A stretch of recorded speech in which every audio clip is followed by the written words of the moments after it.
College Station. I'm Grace Hollowell, and today I'm joined by Laurie Brown, the Recreation Supervisor over at our Gary Halter Nature Center. Hi, Laurie. Hi, Grace. It has been a minute since we've had you on the show.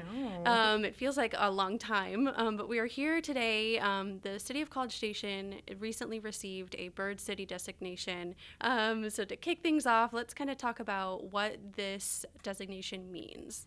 So Bird City, Texas is a city conservation designation sponsored in part by Texas Parks and Wildlife and also Audubon, Texas, which are two programs that kind of oversee the Bird City Initiative, which we are one of fewer than 15 cities to receive Bird City, Texas. And if we look at all the cities in Texas, there's like 1,200. Yeah. So there's a lot of potential out there for the rest of you Yes. guys. So when we look at this program, so that's exciting. The program is 77 different conservation action items, which we have to do 27 successfully to become a bird city, which is exciting. Yes. I think it's taken us about 2 years to get, going with all of the different things that have to be done for that. And one of the biggest things like these, I think the biggest categories for these that are really important to look at are community science and research. They're among habitat protection and improvements, reducing or eliminating threats to birds and wildlife, education and conservation actions, events and programming, and not to forget the last one, but also very important, is sustainability. So things like bike trail connectivity, Yes. How we utilize our parks, and even things as, seemingly as simple as single-use plastic reduction. Yes, and recently we added the bird blinds in Lick Creek Park, which were those part of the designation for a bird city? It is. And so that's when we said our Bird City dream started many years ago, decades ago. So things along with a community that worked within the Parks Board Department, our local Audubon group, Rio Brazos Audubon Society, Master Naturalist, and many others have just been excited about having some birding facilities, at, Lick Creek Park, which is one of the gems in our city. So for those of you who might not be as familiar, Lick Creek is a little over 523-acre park. It's home to over 125 species of birds, amongst over 2,400 species of other wildlife and native plants, and probably many more. We're just cataloging and working on those things. So yeah. Yes. So what sort of conservation efforts have gone into? I know we mentioned a couple, but to get this designation for us. So I think that it's a great number of many things. The one thing that was really pivotal that we were cited as a city as being something that we do incredibly well is our invasive plant species removal program.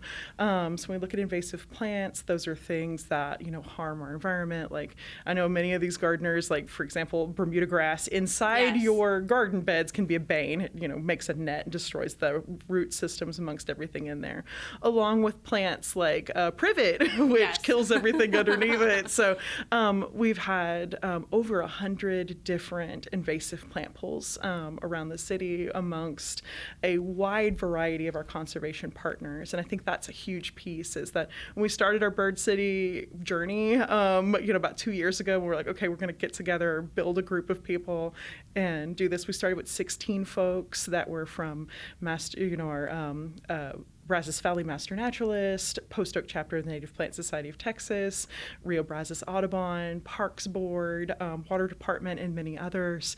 And we got together and started this dream. We're well over 60 people now. Wow. So that community of conservation people coming together, it's something the community really wants and desires. And so we're seeing this action that, we thought would be impossible, is there's people that really want to help out, and room for everybody, to be honest. So I think that that's one thing that we did really well, was get those. And if anyone wants to see a list of those conservation partners and how they interact and what they do and their programmings and things too, they can see that on our Bird City website, which is exciting. So, but other in-ground conservation things to really mention besides that is our Lights Out program, which is turning your lights out during peak migration times and during migration times in general, between 11 and 6 a.m. to making making sure that, it's better for birds and it's better for people. We don't need every light on. Right. That also works into our dark sky ordinance. We're working as a city and as a community that as old lights go out, we're replacing them with dark sky friendly lights and power friendly lights. I know in some of our new park designs, we're looking at adding in motion sensitive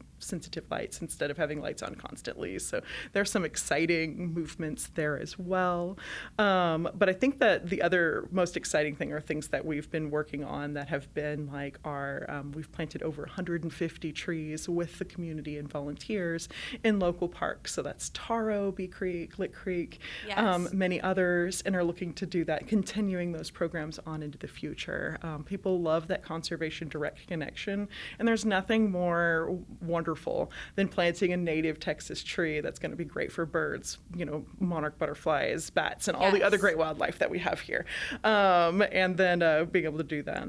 We also did in December a 1,500 native tree giveaway, which was crazy and amazing and wonderful. But it's all native plants that are going into our local community and helping out the wildlife here. So I think that was one of those places we stood really strong in our application looking at those. So there's lots of great events that people connect to and pop into. And I think that's a point where we can talk a little bit. If you haven't picked one of these up, I know that there's going to be future segments about these, but this is our recreation guide. There's lots of sections about great events, but all of our Lick Creek events are in here. So our World Migratory Bird Day, which is May 10th, is in here. Monarch March, which is another favorite, which has a giant plant sale, is in here. So great stuff in there. But for all of you people, I think that may not know about all the great resources that we have on here, this is a copy of our native plant guide. It's downloadable. You can print it. It's got all kinds of beautiful colored pictures of all of the native plants you can go buy and what they look like, how to plant them, and what they bring to your yard. And that's something for me. I am a northerner. I've talked about this on the show before, but I am a Texan now.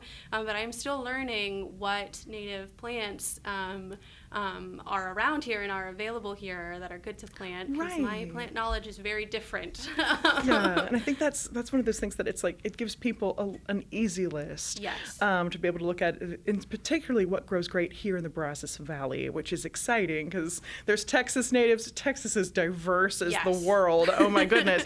So looking at something may do wonderful in San Antonio, El Paso, and just die from the rain here. So it's looking at and figuring out what goes great here. This has been vetted by the president of the Master Naturalists, so it's a wonderful list. And it's printable or free and downloadable off our Bird City website. The other exciting thing is that we have a Bird City checklist that you can download, that if you're wanting to interact in parks and take a look at, go birding, and if you're new to birding and you want your birding checklist, here it is.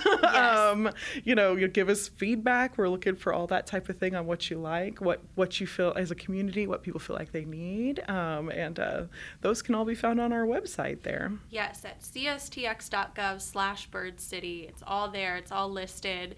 If people have questions, they can check it out on the website, or they can even stop in to the Nature Center. Absolutely. I know you guys love visitors and showing people around. It's a really great facility out there if you haven't been. It's great. Come check out some binoculars. If you don't have to have your own, we've got tons.